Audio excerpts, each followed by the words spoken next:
Level উপর তুমি এখানে দাঁড়াও, হ্যাঁ যাও না। অনেক অনেক লাশ পাওয়া গিয়েছে এখানে, আরো কবর খুঁড়তেছে, লাশ এখনো তুলছে। কি যে একটা অবস্থা, হায় আল্লাহ তুমি মাফ করো।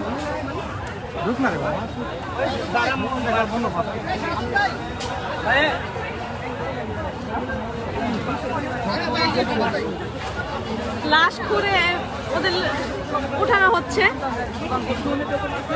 আমার হাত পা কাঁপতেছে, আমি কি বলবো আমি বুঝতে পারতেছি না। লাশ আছে, লাশ অনেকগুলো লাশ বের হয়েছে, ওই যে আপু ওইখানে অনেকগুলো লাশ বের হয়েছে, বই খাতা সবকিছু পাওয়া গেছে এখানে।